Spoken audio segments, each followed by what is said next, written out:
Mbak Eti, Mbak Farah, Mas Farhan, Mas Fatur, Mbak Febrina, Mbak Himlina, Mbak Liling, Mbak Melinda, Mas Muhammad Hasan, Mas Noris, Mbak Patricia, Mbak Sinta, Wahyu, Yunia. Semuanya sudah. Oke, saya mulai ya. Minggu lalu kita sudah membahas apa? Policy instrumen ya, instrumen kebijakan. Nah, sekarang saya akan membahas tentang policy aktor, aktor-aktor kebijakan publik. Jadi siapa sih aktor-aktor di dalam pembuatan kebijakan itu? Ya, bentar, ini saya share screen. Bentar, saya tak klaim host dulu ini, klaim host. Oke. Nanti saya kurang masih satu lagi nanti materi ya. Hari ini kita kasih 2 materi ya, jadi biar segera selesai. Oke, sudah kelihatan? Sudah, Bu. Sudah kelihatan. Nah,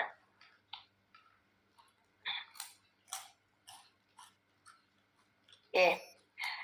Saya akan membahas policy aktor. Jadi aktor kebijakan. Siapa saja sih yang terlibat di dalam kebijakan publik gitu ya? Siapa saja aktor dalam kebijakan publik itu?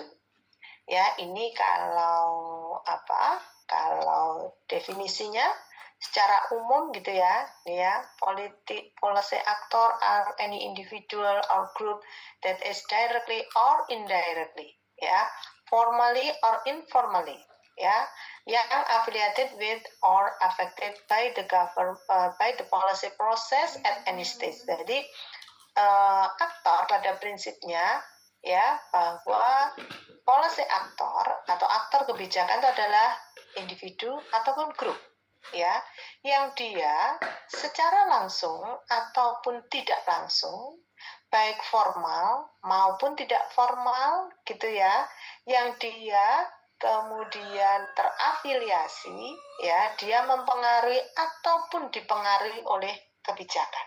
Jadi bisa dibayangkan policy aktor, saya ulangi lagi, individu maupun organisasi maupun grup yang dia secara langsung atau tidak langsung, secara formal atau informal yang mempengaruhi dan dipengaruhi oleh suatu kebijakan. Jadi bisa dibayangkan kalau begitu policy aktor atau aktor-aktor kebijakan itu banyak sekali atau tidak kalau dari definisi seperti ini? Banyak ya, banyak sekali. Jadi aktor-aktor itu banyak sekali ya. Pada prinsipnya aktor kebijakan adalah mereka yang selalu dan harus terlibat dalam setiap proses kebijakan publik, baik berfungsi sebagai perumus maupun kelompok penekan yang senantiasa aktif dan proaktif dalam proses kebijakan publik ya. Untuk menjelaskan policy aktor itu kemudian digunakan teori stakeholders. Jadi untuk menjelaskan tentang aktor-aktor kebijakan ya itu biasa dipakai teorinya adalah stakeholders. Silahkan mau pakai teorinya Howlett, mau pakai teorinya yang lain ya itu boleh. Tapi secara umum ketika kita membahas stakeholders ya itu mereka itu adalah aktor kebijakan. Siapa aktor kebijakan? Itu tadi individu atau kelompok yang secara langsung atau tidak langsung, formal atau informal yang dipengaruhi dan mempengaruhi proses kebijakan. Berarti dia bisa kena atau dia sebagai pelaku, gitu ya. Nah, coba kita lihat kembali lagi kepada public policy process. Proses kebijakan publik yang secara umum kemarin dibagi menjadi 5 ya, ada agenda setting, formulasi, adoption, implementation, dan evaluasi. Di mana aktor-aktor berada di semua stage, berada di semua tahapan ada aktornya. Pada saat agenda setting ada aktor, ada stakeholdernya.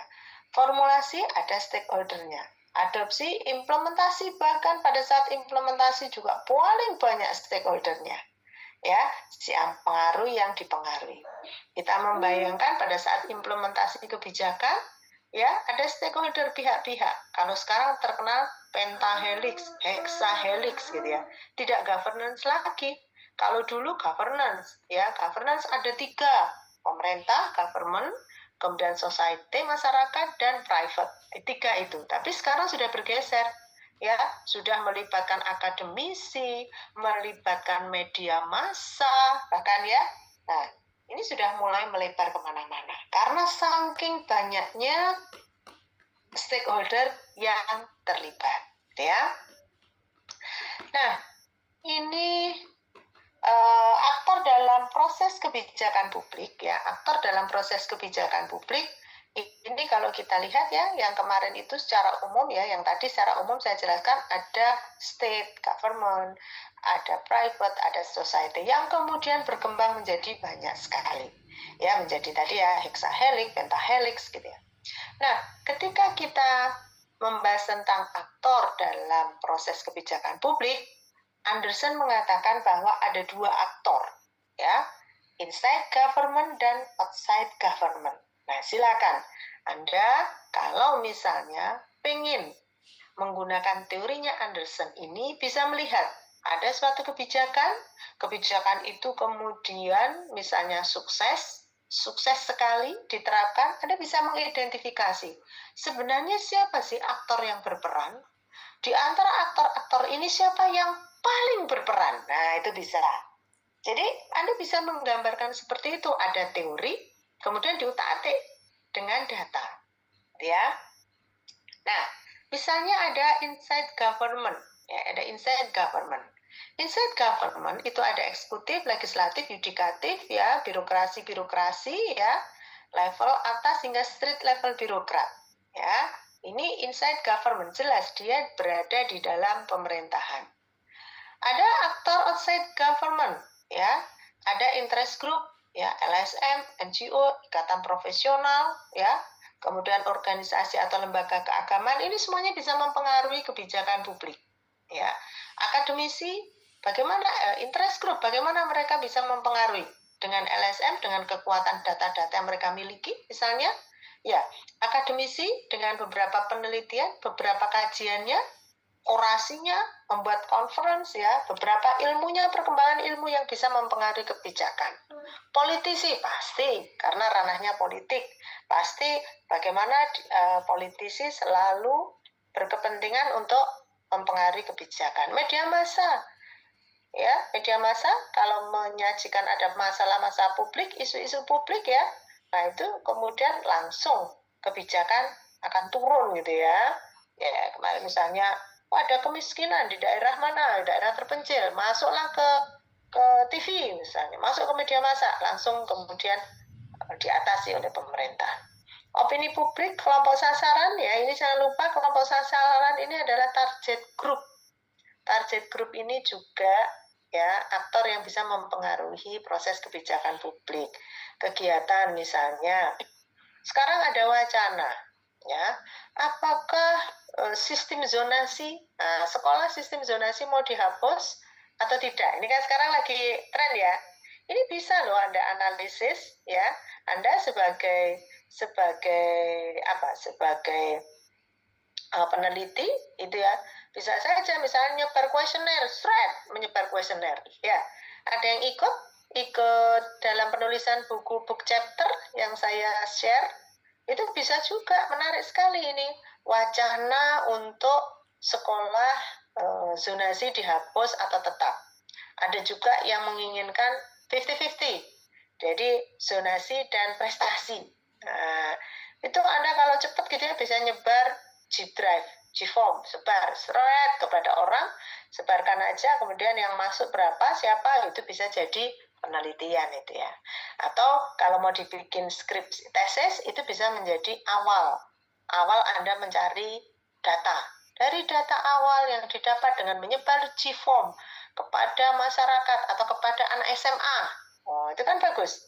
Kepada anak SMA disebar G-Form gitu ya, apakah sekolah zonasi atau tidak, nah itu menjadi sangat menarik sekali itu ya. Ini karena saya juga mau meneliti di bidang ini. Ya, ini yang sangat menarik sekali gitu ya. Kelompok sasaran harus ditanya juga gitu ya.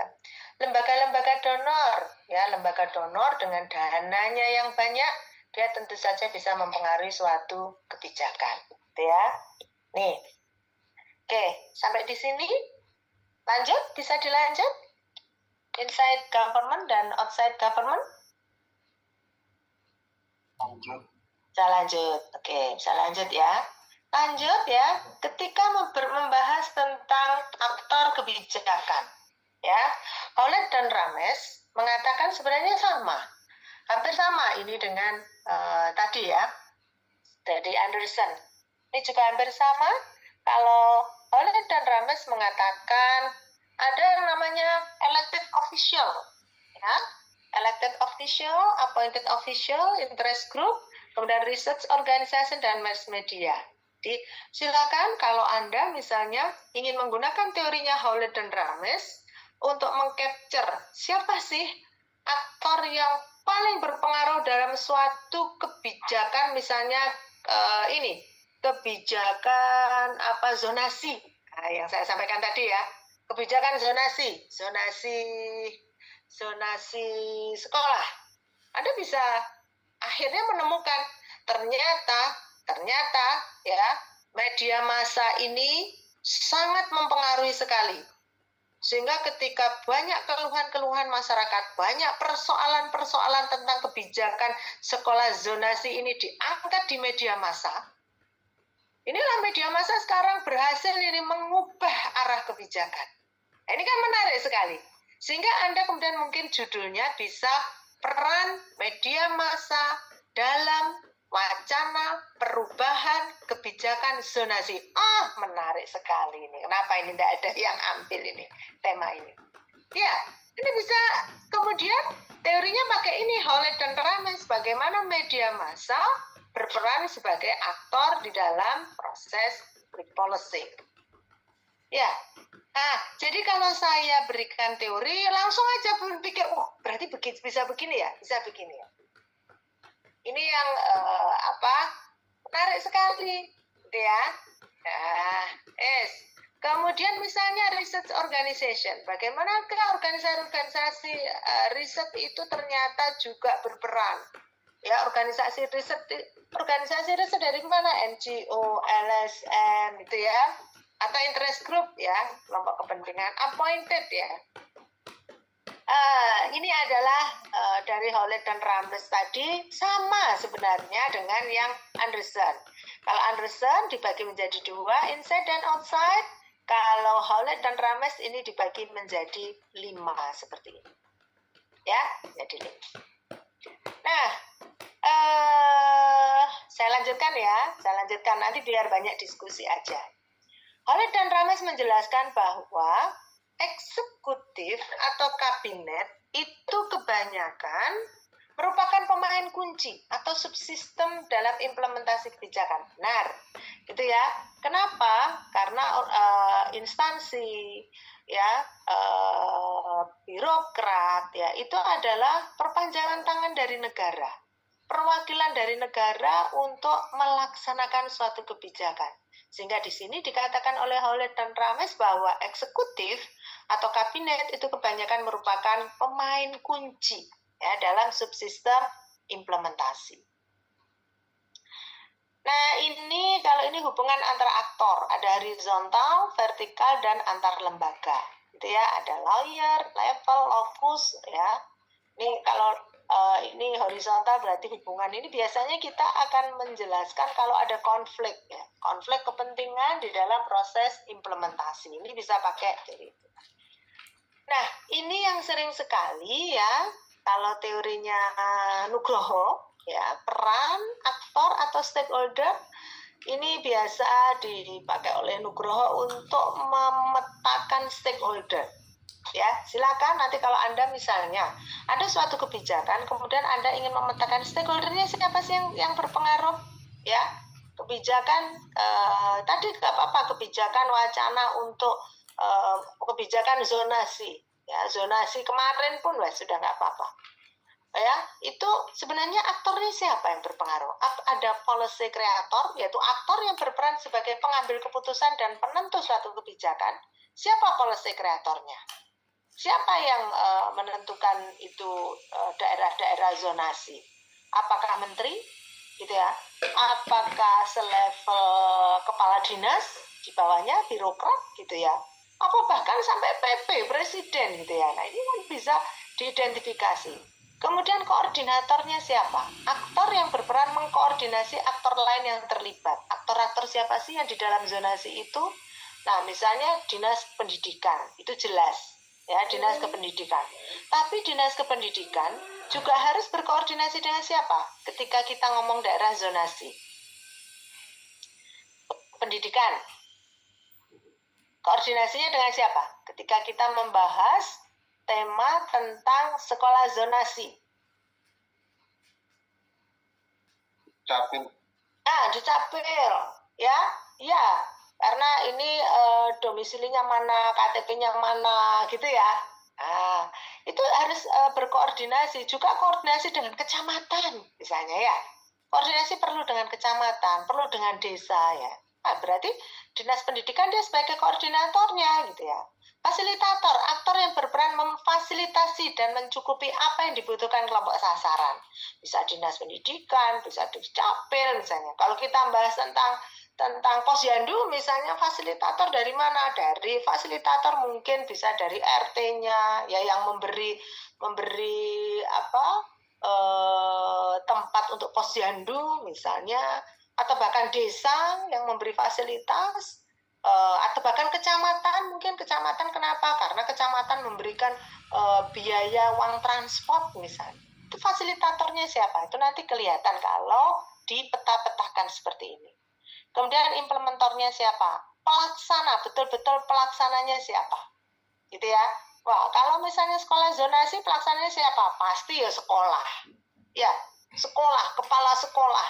Nah, kepala sekolah itu yang paling sibuk nanti. Waduh, kalau pada saat zonasi-zonasi itu, kepala sekolah yang paling sibuk. Wah, nanti saya banyak mendapat keluhan dari teman-teman guru. Aduh, kalau zonasi itu menjadi bercampur baur ini muridnya, gitu ya, karena zonasi. Ya sudah, siapapun yang rumahnya dekat ya harus diterima. Gitu. Inputnya menjadi bermacam-macam. Nah, itu sekolah-sekolah. Ya, karena betul-betul dia adalah implementer. Kemudian akselerator, aktor yang berperan mempercepat atau memberikan kontribusi agar suatu program dapat berjalan sesuai sasarannya. Siapa? Akseleratornya yang mempercepat program itu agar segera terlaksana. Ya, akselerator boleh juga pihak luar, misalnya. Boleh dong pihak luar, media massa juga boleh menjadi akselerator ketika dia kemudian mempropagandakan program ini bagus loh. Program ini sangat bermanfaat loh, misalnya seperti itu. Oh, zonasi itu dulu dipahami bahwa dengan sistem zonasi akan berkeadilan, adil bagi siapapun. Ya, sehingga semua masyarakat tidak perlu mencari sekolah yang jauh, manakala di sekitar rumahnya, di sekitar tempat tinggalnya ada sekolah misalnya. Ketika kemudian media massa mewacanakan seperti itu, gitu ya. Nah, berarti ini dia akselerator ini ya.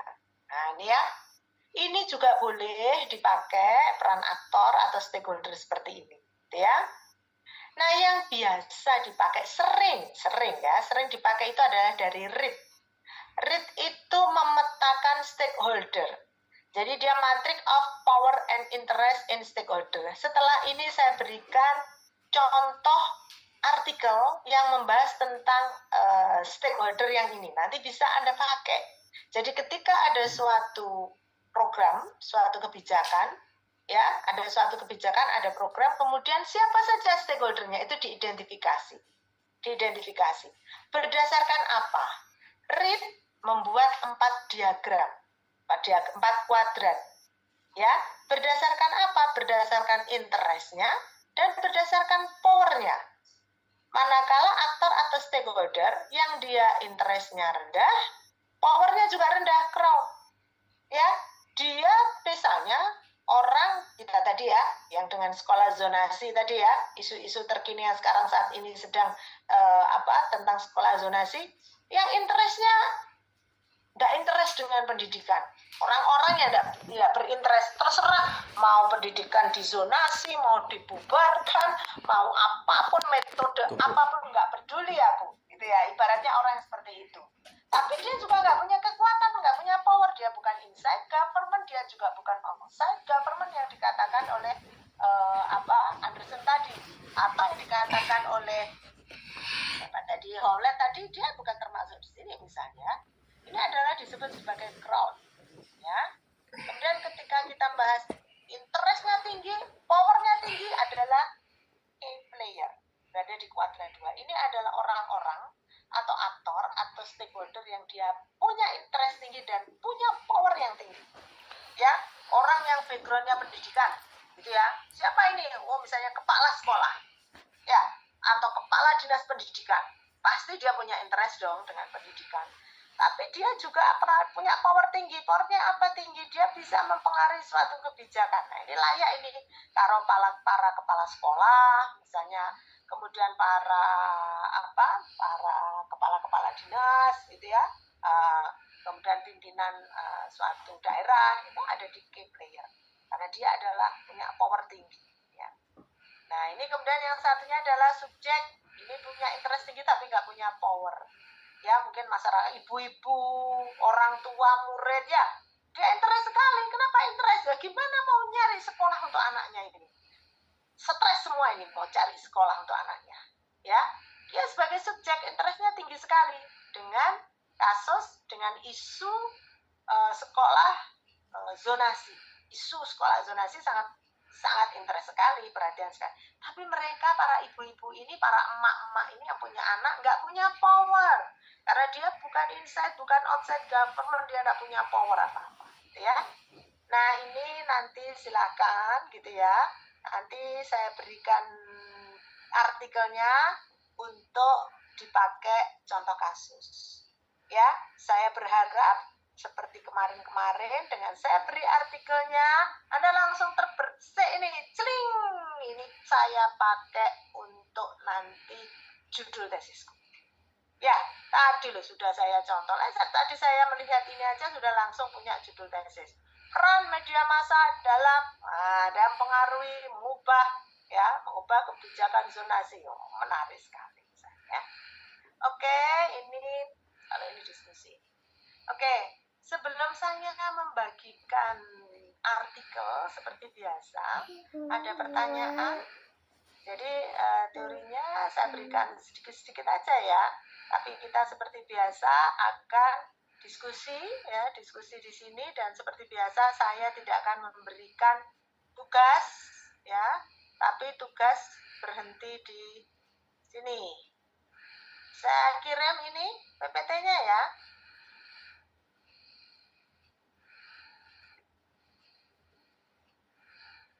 Ada pertanyaan? Kalau tidak ada pertanyaan akan saya masukkan ke breakout room. Nah, ini power up PDF.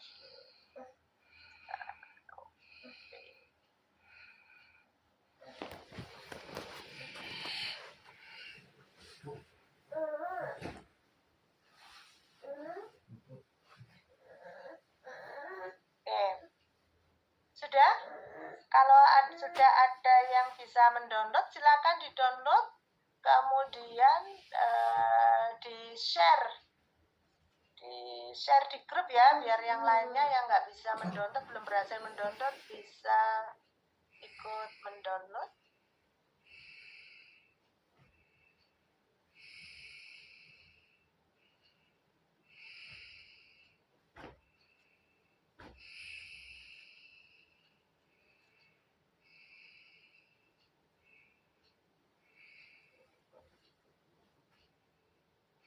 Oke, artikelnya saya beri 1 ya. Saya kok dapat ini, kok saya kirim, enggak apa-apa ya, saya kirim artikel yang in English, enggak apa-apa. Kemarin saya bilang bahasa Indonesia aja ya, yang kok ketemu ya saya kirim bahasa Inggris. Tapi ini menarik ini temanya.